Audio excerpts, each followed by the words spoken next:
Thank you.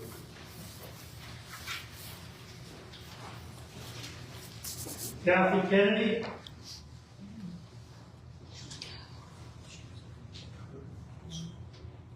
I'm wearing two hats today. I'm the coordinator of the 84 Community Food Pantry, and I'm also a resident and taxpayer. On Monday night, I served 172 families. That's quite a lot from this community. However, in that line, there were 3 different people that commented to me that they heard that the food pantry was closing. They said they got it on social media.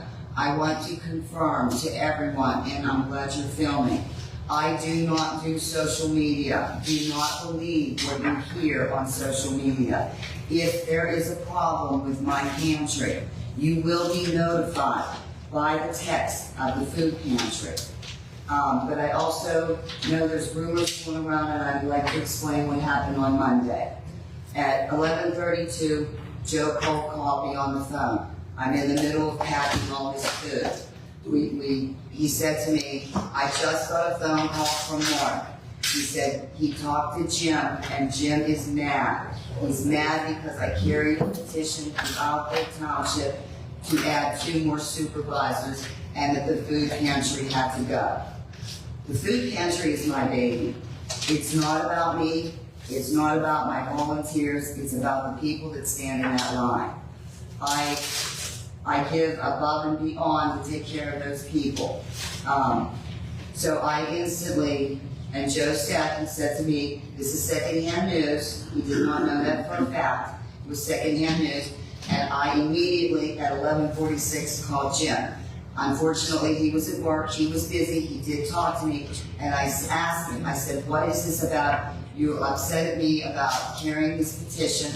I said, did anybody even look at the petition that I turned in? And he says, I'm busy right now. I don't know anything about the pantry. Happen to leave. I will call you back. I was outside. My volunteers are in here handling everything. I was upset, and honestly, I do wear my heart on my sleeve. I do cry. And it was heartbreaking. My volunteers saw my reaction, but I did not say anything at that point. I went straight back and I knocked on the door for Mark in the break room. Mark came out and spoke to my husband and I in the garage. And Mark was upset that I carried his petition to get 5 supervisors instead of 3 supervisors. And I asked Mark, did you look at the names on the petition? And he said, no, we're reviewing those now. He did look at the name that carried the petition, but he did not see who it was. It was myself, it was my husband, it was my mother-in-law, my father-in-law, and my son. I did have my best friend. She signed it also because she has 200 acres in Somerset Township. When I turned this in, I asked them, I said, she has 200 acres and she does not vote in Somerset. They scratched her off immediately. I signed it right there. She notarized it. No other names were put on there. It was strictly my family. I am not the enemy. But as we were done packing, I had to explain to my volunteers that I felt that I was being punished for carrying this petition, which that is my right. You know, it has nothing to do with my pantry. It's the way I believe. And so when I was getting ready to leave, Mark came down to my car and said to me, you know, and he said that he had gotten a paper towel holder for the men's room, which really made me happy. Thank you very much. But he also said that they were upset about that, and they were also upset about the fact that the proceeds from the 50-50 on the chili cook-off that the Transparency Group is going to the 84 Community Food Pantry. I was not aware of this. I had no clue. And before Monday, Mr. Pollack, had I ever spoke to you before? No.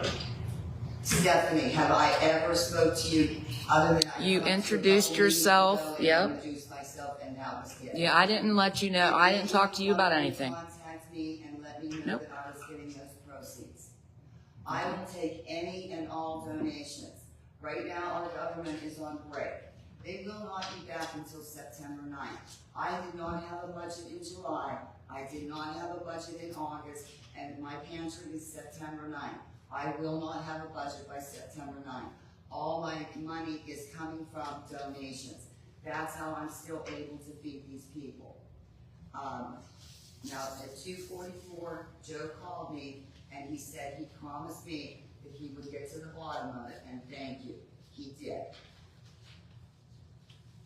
Yesterday, he called me back, and he's told me that Mark was on speakerphone. Mark informed me that he misspoke, and I wish Jim was here tonight. He misspoke, and Jim did not say the pantry had to go. So if this was said, I still don't understand who it was, and I questioned Mark about it, and he kept saying, some people are upset, and I kept asking you, what people, please, I'd like to smooth it over. I have tried. I did not join the transparency group. I stopped coming to these meetings. I do not give out emergency food anymore. I do not enter this building without notifying one of the supervisors, and it's never during working hours. We leave this place better than when we came, and we even sometimes leave our paper towels if there's none in there. This is the second time I've had to defend this pantry, and I don't understand why it's constantly up for debate. They reassured me on the phone, Mark does support this pantry, is that correct? As long as I'm here to be in this building. And Joe does support this pantry. Jim unfortunately isn't here, but he has always told me he will support this pantry. Good. This pantry is, again, not about any of us. Nope. It's about those that are struggling.